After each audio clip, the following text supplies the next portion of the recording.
Salam değerli YouTube izleyicilerim. Bugün sizinle biraz Almanya hakkında, Almanyanın mənə görə mənfi cəhətləri, biraz Zülf adası, mənə görə Almanyanın Bakının fərqi və müəyyən şeylər haqqında söhbət eləmək istəyirəm. Uzun vaxtı YouTube'a video atmırdım. Ona görə dedim ki, market alış-verişinə çıxmışkən bir balaca da olsa sizinlə söhbət edeyim. Deməli dostlar, Bakıdaydım, Bakı səfərindəydim. Mən buna səfər adlandırıram. Xeyir iş üçün həmin subaylara, bütün istəyənlərə qismət olsun inşallah. Ümid edirəm səsimi də aydın eşidirsiniz. Bugün adada, Zülfdə hava çox gözəldir, çox qəşəngdir. Necə ki deyərlər, mən elə bilirdim, mən depressiyadayım. Mən depressiyada deyilmişəm, sadəcə hava pis imiş. Hava yaxşı olan kimi əhvalı dəyişən, əhvalı yaxşılaşan bütün hamıya salam olsun. Deməli dostlar, indi yol yeriyirəm və əlimdə market çamadanı var deyə biraz danışmaq bəzi məqamlarda çətin ola bilər. Təng nəfəs oluram. Amma yenə də maksimum dərəcədə bir balaca da olsa fikrimi sizə çatdırmaq istəyirəm. Deməli, dəyərli dostlar, mənə görə Almanyanın mənfi cəhəti nədir? Deməli, mənə görə Almanyanın mənfi cəhəti nədir? İlk öncə sizə bunu demək istəyirəm ki, həkim randevuları, növbələri bu mənə görə çətin cəhətdir. Çünki niyə? Bəli dostlar, Almaniyada həkimlər çox savadlı ola bilər. Ümumiyyətlə, Azərbaycanlı kadrların bir çoxu Almaniyada ola bilər. Lakin həkimdən növbə götürmək çox çətin məsələdir. Yəni, mən neçə dəfə həkimdə olmuşam. Həkim sizə növbəni verir 3 ay sonraya, 4 ay sonraya. Halbuki bu bir sözlə həyatı məsələ ola bilər və yaxud necəsə ola bilər. Buna dair çoxlu mimlər var. Buna dair çoxlu zarafatlar var. Yəni mən öz başıma gələn hadisəni qısaca sizə danışım. Həkimə gedirəm, deyirəm ki, bəs mən narahatam, özümü yaxşı hiss eləmirəm, müəyyən ağrılarım, problemlər falan. Su iç, idman elə, hərəkət elə, düzələcək. Deyirəm, yaxşı həkim, siz deyən kimi olsun. Baxmayın ki, mən yaşadığım yer balacadır. Baxmayın ki, mən yaşadığım yerdə müəyyən qədər az insan var. Həkim növbələri, randevuları götürmək asan olur? Yox. Burada həkim də azdır, burada müəyyən qədər o çətinliklər də var. Mənə görə bu mənfi cəhətdir, Azərbaycana nisbətən. Amma Azərbaycanda həkimdə olanda sığorta prosesinin necə işlədiyini, sığorta olduğu halda həkimlərin yenə də rüşvət qəbul elədiyini görəndən sonra fikirləşdim ki, elə Almaniyada olub müəyyən qədər növbə gözləmək daha yaxşıdır. Bəli, mən insanları qınamıram. Sadəcə bizim millət, bizim insanlar öyrəşib ki, həkim yanında olanda həkimə müəyyən qədər şirinlik, həkimə müəyyən qədər yəni məbləğ vermək lazımdır. Çünki həmişə belə olur və sığorta sisteminə keçsək belə bu insanlarda biraz çaşqınlıq yaradır deyə düşünürəm. Bəli, Almaniyada da bu şirinlik məsələsi var, amma adətən pul deyil də, adətən nə bilim, hər hansı bir şokolad, hər hansı bir içki, hər hansı bir misal üçün bir Polşalı pasiyent çiyələk balı gətirmişdi misal üçün. Misal üçün mən indi diş həkimi assistenti olaraq çalışıram. Ayrıca pasiyentlər var. Misal üçün onlar trinkelt verirlər. Yəni bu proses bu cür işləyə bilər. Amma həkimin sırf görəsən mənə şirinlik verəcək, yoxsa yox baxması biraz yaxşı deyil. Almaniyanın mənə görə mənfi cəhətlərdən biri havasıdır. Ümumiyyətlə Almaniyada günəş yoxdur.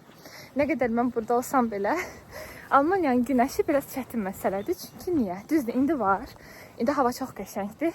Amma dünən misal üçün yağış yağırdı. Hər an yağış yağa bilər, hər an hava dəyişkən ola bilər. Hava çox dəyişkəndir. Ona görə də Almanların bir çoxu, ümumiyyətlə burada yaşayan insanlar əlavə qida takviyesi, belə deyim, qəbul edirlər. Yəni qida əlavələri. Vitamin D Almanların ən sevdiyi vitaminlərdəndir. Bəli, bir qədər depressiyanı azaldır. Yəni vitamin D onsuz da günəşdən bizim dəri pigmentlərimizlə uyğunlaşaraq sintez olunduğu üçün onu günəşsiz havalarda içmək mütləqdir. Yəni vitamin D qəbul edin. Havalar, yayda havalar çox qəşəng olur, uzun olur, gündüzlər. Amma qış o deyil. Ümumiyyətlə qışda sən böyük şəhərdə də olsan, balaca şəhərdə də olsan gərək daimi bir fəaliyyət və məşğuliyyət tapasan. Qışda hava da tez qaraldığı üçün insanların o həvəsi, o lustu, o marağı olmur ki, getsinlər, nəsə eləsinlər. Mənə görə. Amma yay gələn kimi, misal üçün, mən artıq fitnesə başlamışam və yay gələn kimi o enerji, o cıvıl-cıvıllıq, o maraqlılıq insanı çox belə qəşəng eləyir, çox maraqlı eləyir, çox belə öz eləyir. Mən biraz oradan-buradan, həkələm-pətələm danışacağım. Çünki əvvəlcədən hazırlanmamışam və yolda yadıma düşdükcə sizinlə söhbətləşirəm. Lakin bunu deyə bilərəm ki, sözün açığı biraz da yoruluram. Çünki artıq deyəsən video çəkmədikcə, sözün açığı biraz da yoruluram. Artıq deyəsən video çəkmədikcə dırnaq arası professionallığımı itirirəm.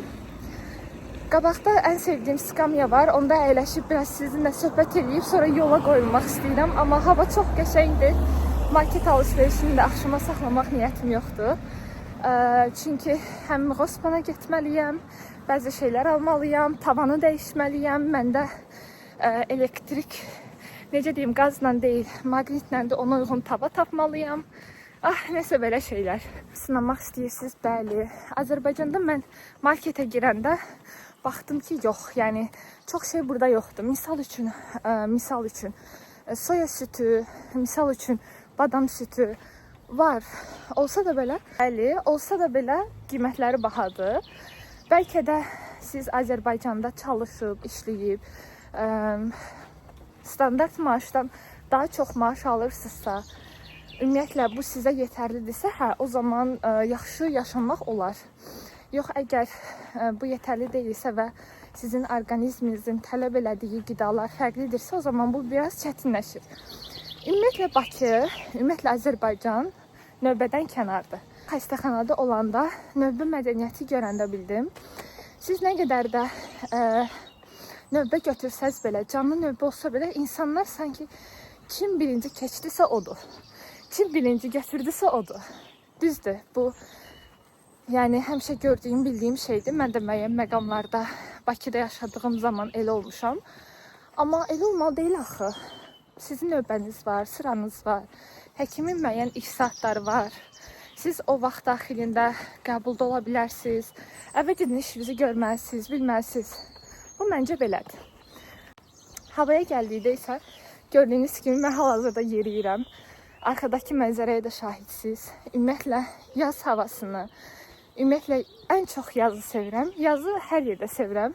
Bakıda da ən çox sevdiyim idi. Hansı ki, çiçəklərin açması, quşların səsi, havanın qoxusu, torpağın qoxusu çox insanı huzur verir. Bu belə. Gələndə Almaniyada yaşam xərcləri bu şəhərə görə, yerə görə, insana görə, nə bilim, çox dəyişkəndir, çox dəyişir. Yəni belə deyim də, bir tələbənin Almaniyada yaşaması üçün aylıq səhv eləmirəmsə 930 və 1000 euro arası xərci olmalıdır. Siz əgər bunu qarşılaya bilirsiniz ki, bank hesabı bunu ödəyir. Yəni hardasa elə fikirləşin də, sizin yaşamağınız üçün Almaniyada aylıq 1000 euronuz olmalıdır. Ki siz həm ev pulu verirsiniz, həm qidalanırsınız, həm belə-belə. Lakin bu şəhərə görə, dediyim kimi, yerə görə çox dəyişir. Mənim olduğum yer, bəli, bahalı yerdir. Dediyim kimi, Zülf adası Almaniyada ad çıxaran və zənginlərin yaşadığı yer olaraq bilinir. Lakin, yəni adı olduğu üçün və mənim çox əlavə xərclərim olmadığı üçün bu məndə bir qədər azdır, elə deyil. Belə, Almanlar sevdiyim çox xüsusiyyəti var. Bəyəndiyim, dəstəklədiyim, özümə götürdüyüm, özümə necə deyim, həzm etdiyim və hüceyrələrimə qədər hopdurduğum bir çox xüsusiyyəti var. Bunları çox bəyənirəm. Ümumiyyətlə, Almaniyanın insanı dəyişdirməsi, inkişaf etdirməsi barədə nə qədər desəm də Almaniyanın mənfi cəhətlərini saya bilmərəm. Dediyim kimi, mən Almaniyanı sevirəm. Almaniyanı çox sevirəm. Lakin Bakı mənə çox doğmadı. Bakı hər zaman doğma olaraq qalacaq. O öz yerində.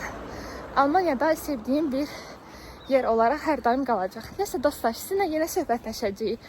Yenə danışacağıq. Maraqlı şeylər bölüşəcəyik. Amma bugünlük bu qədər. Özünüzə yaxşı baxın. Mən hal-hazırda marketə çatıram. Biraz market alış-verişi, biraz sağlam qidalanma, biraz özümüzə daha yaxşı baxma. Marketdə gördünüz hal-hazırda hara çatdığımı. Belə dostlar, görüşərik, danışarıq. Hələlik.